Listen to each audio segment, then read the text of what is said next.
पिछले एपिसोड में रोहन गांव वालों से हवेली के बारे में पूछताछ करने लगता है, लेकिन उसे कोई खास जानकारी नहीं मिल पाती। तभी अचानक उसकी मुलाकात उसके बचपन के दोस्त शिरीष से होती है। शिरीष हवेली के बारे में जानकारी लेने के लिए उसे अपने दादाजी के पास ले आता है। अब सुनिए आगे। शिरीष के दादाजी बताने लगते हैं, ये कुछ 20-22 साल पहले की बात है। मैं तुम्हारे दादाजी के यहाँ हवेली की देखभाल किया करता था। वैसे तो तुम्हारे दादाजी मेरे बहुत अच्छे दोस्त भी थे और मेरे मालिक भी। वो अपने दिल की हर बात मुझे बताते थे, शायद तुम्हारे दादी से भी ज़्यादा। उनकी हवेली खुशियों से भरी पूरी थी। उनकी 3 पोतियाँ बेटों से कम नहीं थी, बहुत गुणी और होशियार भी। इतनी छोटी होने के बावजूद बड़ों की तरह हर चीज़ का ध्यान रखती थी। तुम्हारे दादाजी ने कभी किसी नौकर को नौकर नहीं समझा। वो सबको अपने परिवार का हिस्सा मानते थे। हवेली में काम करने वाला शख्स अपने आप को भाग्यशाली समझता था। एक दिन एक गरीब आदमी काम मांगने के लिए हवेली पर आया। दादाजी ने उसे बताया कि ऐसा कोई काम नहीं बचा जिसके लिए मैं तुम्हें काम पर रख लूं, लेकिन मैं तुम्हें खाली हाथ नहीं भेज सकता, इसलिए मैं तुम्हें कुछ पैसे दे दूंगा। लेकिन उस आदमी ने बिना काम के पैसे लेने से मना कर दिया।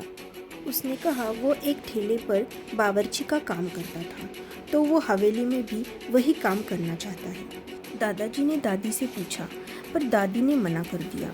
उस आदमी ने बहुत मेहनत की, दादा दादी के पैर पकड़ लिए और रो रो कर अपने परिवार के बारे में बताया। उसकी बातों में बहुत दर्द था। दादा दादी पहले से ही इमोशनल थी। उसकी बातें सुनकर उन्हें बहुत बुरा लगा और न चाहते हुए भी उन्होंने उस आदमी को काम पर रख लिया। अब वो आदमी बहुत खुश हुआ और दुआएं देने लगा। उसने अपना काम उसी दिन से शुरू किया। वो आदमी चंद दिनों में ही पूरे परिवार का लाडला बन गया। उसके हाथों का बना खाना जो भी खाता वो उसका फैन बन जाता। धीरे धीरे उस आदमी ने दादाजी को पूरी तरह से अपने वश में किया। दादाजी उसी की बात मानते, वो जो बोलता वही करते। यहाँ तक कि हवेली संबंधित कामकाज और सलाह के बारे में भी अब वो उसी की सुनने लगे थे। शिरीष के दादाजी आगे बताते हैं कि मेरा आधा काम भी अब वो बावर्ची देखने लगा। तुम्हारे दादाजी का बर्ताव मेरे लिए अजीब हो गया। जो शख्स मेरा अच्छा दोस्त था वो अब उस अनजान शख्स की बातों में आकर अपनों से दूर रहने लगा। दादी, चाचा चाची, यहाँ तक कि मैं भी उनके लिए पराया बन गया। वो सिर्फ अपनी पोतियों से बात करते थे और वो आदमी हवेली में इस तरह बन गया था जैसे वो ही हवेली का मालिक है। दादाजी पूरी तरह से उसी की बोली बोल रहे थे। वो बावर्ची हर बात में टांग अड़ाता और तुम्हारे चाचा कुछ कहते तो दादाजी उल्टा उसी को डांट कर चुप कराते। दादी, चाचा चाची और बच्चे सब दादाजी के बिहेवियर से परेशान हो गए थे। एक दिन ये सब लोग मेरे पास आए और मुझे परेशानी का हल ढूंढने के लिए कहने लगे। मैंने कहा मुझे उस आदमी पर शक हो रहा है, क्योंकि दादाजी मुझसे बात करे बगैर रह नहीं सकते थे, लेकिन इस आदमी ने कुछ तो ज़रूर किया है।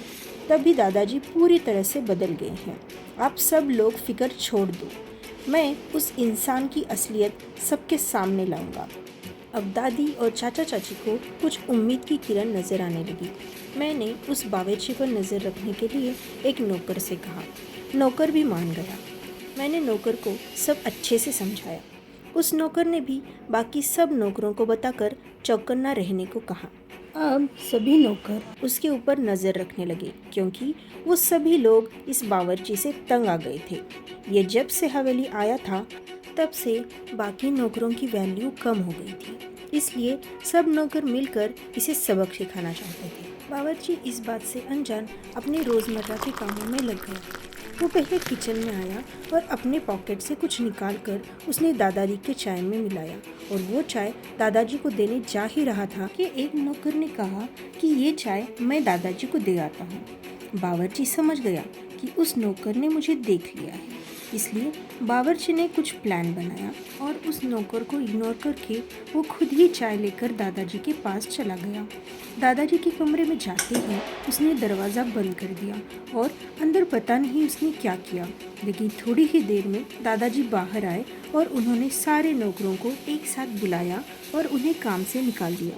बावर्ची का एक काम हो गया था। अब वो अपने अगले प्लान को पूरा करने की सोचने लगा।